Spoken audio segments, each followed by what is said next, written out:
अस्सलाम वालेकुम। मैं मोहम्मद उल-करनैन और अपने चैनल नो साइड के साथ। पाकिस्तान सुप्रीम कोर्ट के अंदर जिस तरह हमारे हर इदारे के अंदर एक पॉलिटिक्स आजकल इन्वॉल्व हो गई है, तो सुप्रीम कोर्ट जो है वहाँ पर भी ज़ाहिर है बहुत पहले से भी थी। अब वो ज़्यादा जिसको कहते हैं कि वाज़ेह वो का चीज़ें नज़र आ रही हैं। सुप्रीम जुडिशल काउंसिल के अंदर एक मामला गया है 2 जजेस के ख़िलाफ़, एक मज़हर अल-नकवी साहब है, एक तारिक मसूद साहब है। उन दोनों के ख़िलाफ़ कि इनके ख़िलाफ़ तहकीकात की जाए। अगर ये कोई चीज़ इनके ख़िलाफ़ साबित होती है तो ज़ाहिर है इनको चीफ जस्टिस यानी कि जो सुप्रीम कोर्ट जज है उनसे इनको हटा दिया जाए। अब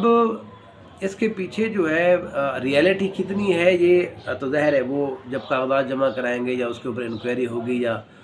जो फ़ैसला करेगा सुप्रीम कोर्ट। लेकिन मैं इसके एक और पहलू जो है जिसमें ये है कि ये अब हमारा इदारा सारे जो है वो उसके अंदर पॉलिटिक्स किस तरह से इन्वॉल्व होती जा रही है। यहाँ हमने देखा है कि पहले जो लोग सियासत करते हैं वहाँ पर भी सियासत है, पॉलिटिशियन के अंदर भी सियासत है। वो जो जिसको हम और तरह की सियासत कहते हैं, धोखाधड़ी वाली, वो है। इस्टेब्लिशमेंट के अंदर सियासत है। ज़ाहिर है कुछ लोग किसको सपोर्ट कर रहे होते हैं, कुछ लोग किसको सपोर्ट कर रहे होते हैं। अब ये जो इतना बड़ा इदारा है जो इंसाफ के हवाले से जिसका बुनियादी काम है, वहाँ पर भी इस तरह की सियासत है। अच्छा, इसके अंदर मुझे ये लगता है कि जो बुनियादी मसला है वो ये है, पाकिस्तान में 2 ऐसे इदारे अब तक हैं जिनके जो मेन लोग हैं, जो चीफ जस्टिस गुज़रे हैं या उनके जो मेन सरकर्दा लोग गुज़रे हैं आज तक, वो अभी तक किसी के हत्थे नहीं चढ़े। तो अब जो है जो इस्टेब्लिशमेंट है वो ये चाहती है कि हम अदालत के अंदर ये जो सुप्रीम कोर्ट है वहाँ पर भी इस तरह से किसी एक बंदे को इस तरह से गंदा करके उसको निकालें, ताकि जो आने वाले जजेज़ हैं वो अगर हमारी बात नहीं भी मानते तो हम उनके ख़िलाफ़ उनको एक पैगाम दे सकें, देखिए जी अब हम यहाँ पर भी आ गए हैं। तो ये उनकी तरफ से एक पेनिट्रेशन भी हो सकती है। हमें पता है कि बहुत सारे पिछले काजी फैज़ के ख़िलाफ़ जो लोग लेकर आए थे, गो कि गवर्नमेंट जो थी इमरान खान की थी, अब भी जो 2 जजेज़ हैं ज़ाहिर है उनके पीछे आम बंदा, हमें तो साथ वाले बंदे का ही नहीं पता होता, तो वो किसके पास इतने सबूत चले गए कि वो किसी चीफ जस्टिस जो सुप्रीम कोर्ट का जज है उसके ख़िलाफ़ जाके पिटीशन दायर करें। तो ज़ाहिर है इसके अंदर जो है वो कुछ लोग इन्वॉल्व हैं,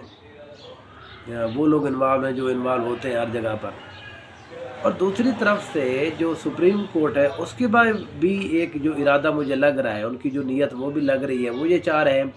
कि हम ज़ाहिर एस्टेब्लिशमेंट के अंदर, जिसको ज़ाहिर फ़ौज कहा जाता है मेन एस्टेब्लिशमेंट के अंदर, इनके भी किसी न किसी बंदे को ज़रा सही तरह से रगड़ा लगाएं, ताकि ये हमारी तरफ ना देखें। ये जो हमारे ऊपर दबाव बढ़ाया जा रहा है, हमारे अदालतों के अंदर जो पेनिट्रेशन हो रही है, तो वो जो काजी फैज़ साहब ने जो एक केस चलाया हुआ है जिसको वो रगड़ा दिए जा रहे हैं फैज़ हमीद के हवाले से, उसके अंदर हो सकता है आने वाले दिनों के अंदर जो बाजवा साहब थे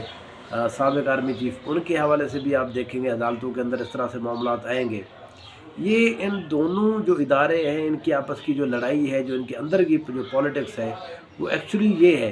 कि वो ये चाह रहा है कि हम इनके किसी एक बंदे को पकड़ें ताकि इनको पता चले कि अब इनके ख़िलाफ़ भी अदालत कुछ ना कुछ कर सकती है। एस्टेब्लिशमेंट ये चाह रही है कि हम अदालत के अंदर इस तरह से पेनिट्रेट कर जाएं ताकि अगली दफ़ा अगर हमारे मंशा के मुताबिक अगर कुछ लोग काम नहीं कर रहे तो हम उनको एक सबक सिखा सकें। उसका छोटा सा वैसे हमने एक नज़ारा देखा था 2018 के अंदर, जब वो इस्लामाबाद हाई कोर्ट के अंदर जो सिद्दीकी साहब थे उनको जब निकाला गया था। लेकिन उसके बाद वो चीज़ें हमने देखी हैं कि जजेस ने रोक दी है कि अब उन्होंने किसी और जज की कार्रवाई नहीं की। काजी फैज़ के ख़िलाफ़ भी हमने देखा है बहुत बड़े सबूत थे, जो अगर हम देखें उस तरह के सबूत अगर किसी पॉलिटिशियन के ख़िलाफ़ होते तो अब तक वो जेल में भी होता, पता नहीं कहाँ कहाँ होता। लेकिन उसको बहरहाल सुप्रीम कोर्ट ने रोका है, जायज़ नाजायज़ इससे हट कर इस चीज़ को रोका है कि अब हमारे अंदर ये पेनिट्रेट ना कर जाए। लेकिन इस सारी गेम के अंदर जो सियासतदान है वो मुझे लगता है थोड़ा सा इंजॉय कर रहा है, उसको लग रहा है कि ठीक है, क्योंकि जितनी आताब जो है, जितनी परेशानी उनको हमेशा रही है, तो उनको लगता है कि अब ये बेहतर हो रहा है, ये कोई आपस में थोड़ा बहुत 2-2 हाथ कर रहे हैं। تو پولیٹیشین تو بہرحال سیف ہے، وہ الیکشن کی تیاری میں لگا ہوا ہے، لیکن یہ جو دو ادارے ہیں سرائکی میں کہتے ہیں کہ سور دا سور نال ٹکرا تھی گئے،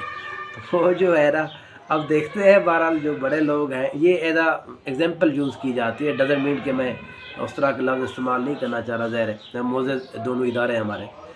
تو دیکھتے ہیں کہ یہ جو پولیٹکس ہے، یہ جو ایک دوسرے کو نیچا دکھانے والی ہے، یہ کس حد تک کامیاب ہوتی ہے اور کون کامیاب ہوتا ہے۔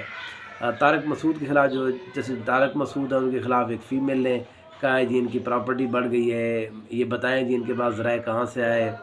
مظاہر نقوی کے خلاف ایک اور کیس ہے، دوسری پارٹی نے لگایا ہوا ہے جی اس کے بعد بھی پیسے کہاں سے آئے، سپریم جوڈیشل کونسل کے اندر اس کا بھی کیس چل رہا ہے۔ تو ظاہر ہے سپریم کورٹ ان کے خلاف کوئی ایکشن نہیں لے گی، یہ بات پہلے سے بھی طے ہے، آج میں بھی آپ کو بتا رہا ہوں یہ طے ہی ہے، ایسا کچھ نہیں ہوا، کیونکہ ادارے جو ہیں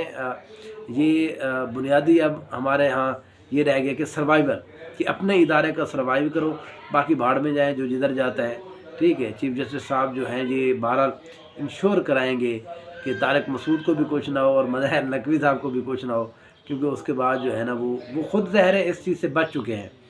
تو یہ کچھ نہیں ہونے والا، یہ بس سیاست ہے، بس میڈیا رپورٹس کے لیے ہوتا ہے، چیزیں بیک گراؤنڈ میں کچھ اور چل رہی ہوتی ہیں، سیاست کے حوالے سے کچھ زیادہ بات نہ چلے، کس کے خلاف کروائیاں ہو رہی ہیں وہ نہ بات چلے، میڈیا کو کوئی نہ کوئی بات دینے کے لیے ظاہر ہے میڈیا نے شام کو 8 سے جس کو کہتے ہیں 7 سے 9 جو ہیں وہ 12 وہ شو چلانے ہوتے ہیں، ان کی اپنی ریکوائرمنٹ ہوتی ہے، یہ اس کے اندر کمرشلائزیشن بھی بڑی ہوتی ہے۔ اگر آپ کوئی چٹ پٹا کوئی ایونٹ جو ہے یا کوئی چٹ پٹی کوئی چیز نہیں کریں گے تو ظاہر ہے پھر آپ کے ایڈ کاؤنٹ دیکھے تھا، پھر کمرشلائزیشن پوری اس کے اندر انوالو ہے، یہ جو ہمارے ہاں خبریں پہنچتی ہیں۔ تو بہرحال اس کے علاوہ اور کچھ بھی نہیں ہے، اس کے اندر کوئی چیز نہیں ہے، کوئی کچھ نہیں ہو رہا، نہ فیض حمید کو پکڑا جا رہا ہے، نہ جو باجوہ صاحب ہیں ان کو کچھ کہے گا، وہ ان کو کچھ نہیں کرنے دیں گے، ادھر والوں کو وہ نہیں کچھ کرنے دیں گے۔ جو ہوگا ظاہر ہے جو دیکھ رہے ہیں ان کے ہی خلاف ہوگا، جب یہ آپس میں تھکیں گے تو پھر کسی وجہ کو یہ بین نکال دیں گے، اس کے تھرو وہ نکال دیں گے، اس کے تھرو وہ نکال دیں گے، تو یہ پھر آپس میں ایک ساتھ ہو جائیں گے۔ Thank you so much.